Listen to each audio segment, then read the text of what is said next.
Gentlemen's Club. We're having tea again. It was so fun doing tea time with Eva from the shoot that I did last time. I met up with another favourite character of mine, Scarlett Cannon, and we're going to have tea again, and we're going to talk about fashion, modelling, art and everything else. So, life. Talk about life. So, interesting thing, looking around your place, I can see cover of Blitz, cover of ID, been a real face for punk movement, 80's, kind of V&A exhibition as well that recently just went on.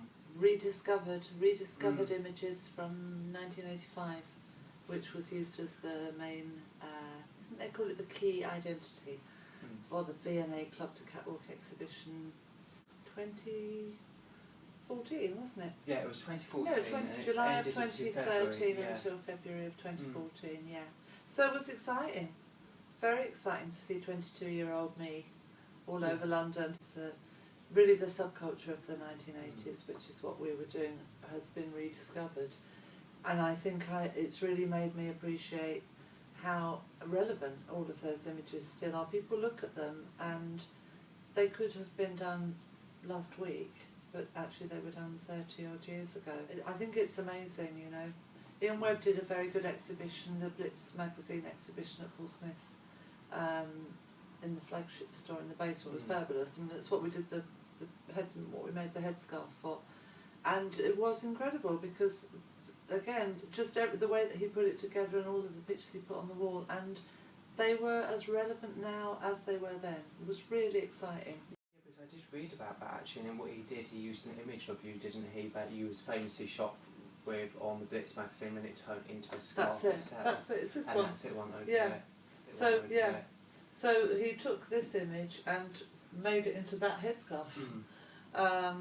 And then we made a new image with the headscarf, and then they sold the headscarf. Now, how does it feel looking at that when you... Fantastic. Yeah. That, I have to say, being the cover of the Blitz book is so exciting for me. It's so exciting. It will always thrill me, always, you know. I have an online presence, and for me it's enough, and I don't know. Your online presence, that's an interesting one. You mentioned about that because Heavenly Blogspot that you do at the moment, gardening and tea time and kind of putting those fresh pieces into... It's my life now, you know, and my life now... My life then, I was a bit of a nightclub girl, let's say. But that was my life. I went out every single night and, you know, we had a great time. It wasn't, yes, we did have a great time, but it was a very creative time. Nobody really had any money and we did it all ourselves. And I think probably I've said this 100 times, I'm sure others have as well, that it wasn't, we lived in a very different time then. So we didn't have any money, but it wasn't about making money. Actually, people who went out to make money were quite... And obviously that was happening, but some of those small pockets of people did turn into amazing. Great icons like Testantino and La Chapelle, for example. Absolutely. I could give you a list of names of people who came to the Cha-Cha Club, my club, regularly every single week. I've still got the dress. I could get it out and show That would you. be fab. I'll go and get that for you. Shall I do it now? 21, of course, seeming to be quite a big deal to me. And Juliana Sissons, as she is now.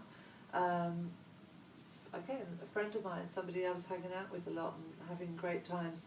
And I had told her what I wanted, so I knew exactly how I wanted it to be. And it was very much based on sort of Hollywood glamour, you know, with the pleats at the hip and the very low back.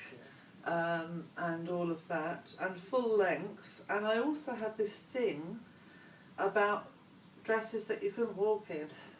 Yeah, so it was very like hobble dress. Don't ask me why, but I did. I liked things that were sort of slightly, I won't say bondage, but that's not quite what I mean, but you know what I mean? So anyway, the movement and the restriction. The movement, the restriction interested me. So I told her exactly what I wanted, and being a genius that she is, she made a pattern and she made it. So it was a sort of collaboration. Is this the original dress? This is the original dress. This is the dress from 1984. So it's lasted all those years. All those years, and I wore it to death, and yet somehow it's still going. It had a couple of catches when it went to V&A, but I think they fixed them, the lovely people. And then, of course, yeah, V&A wanted it. Juliana made a new pattern from this, but a sort of a better pattern, obviously, because this was...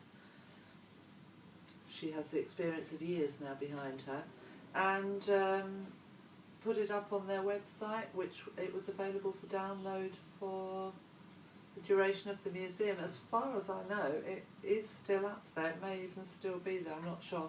But if it is, it won't be there for long. It won't be there forever. So if you do interested in making this dress, I definitely recommend download a pattern. It's free. It's free, and I had a look, and it's still up there at the It's moment. still up there. Yeah, So yeah, if you want to do it quickly.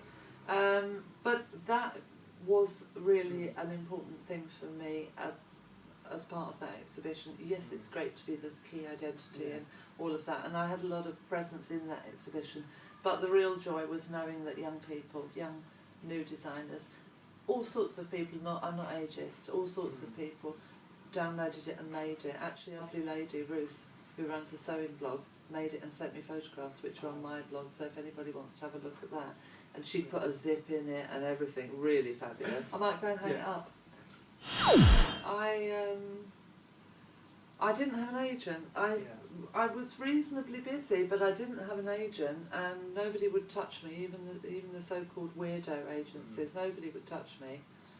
And I had this phone call, and it was a French accent, and somebody said, "Hello, this is Thierry Mugler." And I thought it was somebody having a laugh. And I went right through this whole conversation going, yeah, okay, go on. Oh, I'd like you to come to Paris to do my catwalk show, myself and Jean-Paul Gaultier. And I was just like, yeah, okay, who is it? And this whole conversation went on. And I still thought it was a joke. And then he said, I will pass you over to my assistant. They'll make all the arrangements. And it was only at that point that I realised that actually it was Thierry Mugler. So it just crazy things like that. And I was sitting in my little flat, you know, doing whatever I was doing, and just very surreal actually, but great times. I mean, really amazing times. And amazing, they got your number that easily. Exactly. It's the old days. And of course, a lot of people who Nick Knight when he was very young, but he wasn't a huge photographer. Nick Knight then he was a new young photographer, and but lots of very nice people. Always enjoyed doing work with Ian Webb. Ian R. Webb, always, still do. You know, we did the pony step shoot when we did the headscarf photograph last year. It was a joy. 25 years later, still a joy. You know, always liked, if it was anything to do with Judy Blame, old friends of mine, anything to do with Mark Le Bon, you know, old friends, easy and very nice. Yeah. And do you still enjoy doing the modelling? I don't do it that much anymore, but I have to say the odd bits that I do, I really can't believe quite how much I do enjoy. Yeah. Because I packed it up because I found it very boring. Yeah. I was making some money, but I wasn't really making like a proper living from it. It wasn't a question that went, well, I'm making such a lot of money, should I give this up, right? So then when I started doing a few bits again, like sort of last year and coming on now, I was really surprised how much I enjoyed it. Really great fun. So when did you, the whole move from crossover from the fashion, you was getting bored, and then you went into I'm going to become a gardener? I'd always been a gardener. Oh. Here's the funny thing, I was actually a gardener in 1988. So you was a secret gardener? I was a secret gardener. I started gardening professionally in 1988, not a lot of people know this. I was a bit bored then with what was going on. I was working in fashion and I was working in sort of, again, like sort of, you know, all of that whole thing. But I really loved gardening, and my father had a lot when I was a child. I didn't have a great deal in common with him, but what I did have in common with him was that I loved growing things. So I'd spent a lot of time there when I was a little kid, and then I'd moved here at the end of '87 and I had a garden, and I put my name down for an allotment. Needless to say, I then waited 9 years for it, but that's another whole story. And I was growing vegetables as well as flowers out in this little garden out the back. And I really loved it.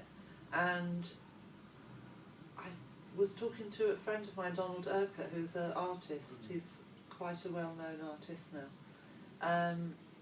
He was living locally, we were very good friends, and I said to him I really would like to do some gardening. and I looked in the local job centre, which used to be just round the corner, and there was an advert, some way to go in and sort of train on the job, and I can remember Donald being really encouraging, him being one of the only people who really understood why I wanted to do gardening. And I applied to this advert, and it was working at this charity called NACRO, which is the National Association for the Care and Resettlement of Offenders. And it was basically part-time jobs that they were taking people. I can't remember if you had to be unemployed or not. I think I'd just come out of a job, so I don't know if I was unemployed at the time or if I was just looking for work. Anyway, I can't remember. But and they also took offenders, right? People who'd come out of NIC or were on probation or whatever, and you worked alongside each other, and they trained you. And yeah, and I'm running a nightclub on a Thursday night as well. You're doing cha-cha? No, not cha-cha. I was doing, this is 88. Oh, 88, I was hosting a night upstairs at Heaven in the Star Bar upstairs at Heaven, and I was still going out all the time. So 88. I was still dancing around and getting up and doing a 7:30 till 3:30 job gardening. And when I finished, I had a 6-month contract with NACRO, and then I went to work for Camden Council. Was you not exhausted? I was 25. I was young. I was. What did I care? So, and it I must have been probably grounded was. in a weird way, probably what a sense of it is, you've done all this partying, you're going out, you live in this fashion lifestyle of pure just energy and adrenaline, and then you go in gardening, it's kind of meditating and grounding you back down. And I loved it. I loved it, exactly. I think you're right, it was very grounding for me, and it really took me back to something that I loved when I was a child. There wasn't a great deal of things that I did love when I was a child, but I loved gardening. And it took me back to that. It was very grounding and just moved me on into the next sort of phase of my life. Yeah, oh yeah, I do all sorts of things, and it all goes on the blog because it all gets mixed up together. So I do my bits of writing about whatever I'm writing about, be it my life or a gallery I've been to or a recipe or growing food or growing vegetables or fabulous people I've met. It's my life, really. It's lifestyle, but it's my life, which is, I think, similar to a lot of people's lives, because I don't think anybody's life is monotone, actually. I think everybody has a lot of stuff going on. I save a certain amount of seed every year, and I make lovely seed packets. I find like old sort of vintage decorations, and I use some of my own photographs, and I make little seed packets, which I do sell on the blog. They're very inexpensive, they're £1.25. Stocks go up and down and change. That's because you're doing them yourself. Yeah, it's because I do it myself. So I'm not a seed farmer. I don't have like hundreds of packets, but I just do a few. And I also make. I'm not going to do any more, I don't think. But I'm running down the stock because I did make T-shirts for a while. My lovely Love Life T-shirts, which are all about positive thinking, love life, love your life. Because I believe that what you think is what you will get. So I think you read something positive, and even if it doesn't go in, actually it does go in, your subconscious believes it. So they're still on the go. And I also, my main thing of course is teaching gardening, because nowadays I teach. If you have a good basic understanding, then you can grow anything. And I think as well, if you do it in your home and it's in your space, you're creating something for yourself with your friends, it's a laugh. It is, and it's fun, and it's very glamorous and creative. You can dress up, you can have a theme. I love it. I love doing those kind of events. Really fun, really fun, you know. And the more fun people you can get in to do it, the more fun you're going to have. Some people have a drink, some people have a cup of tea, whatever. Gardening show, if you had. I'd love it. Yeah. I'd be brilliant. I mean, you could teach. Don't you think? I think it would. Think you're not? I'd be fantastic. I think you could come and teach me and my friends how to do stuff on balconies to window ledges. That would be great. That would be great. And also, you know, we can make it lovely. Yeah. You know, it doesn't have to be like a farmer's field. It'll be fun, and I think we need to have a trip down your allotment. That's what will be fun for the next one. I'll take you. You'll like that. So from now having tea time with Scarlett, which I've absolutely enjoyed, and I hope you have as well, to hopefully soon you taking me down to your allotment. Lovely. Thank you very much. Thank you. My pleasure.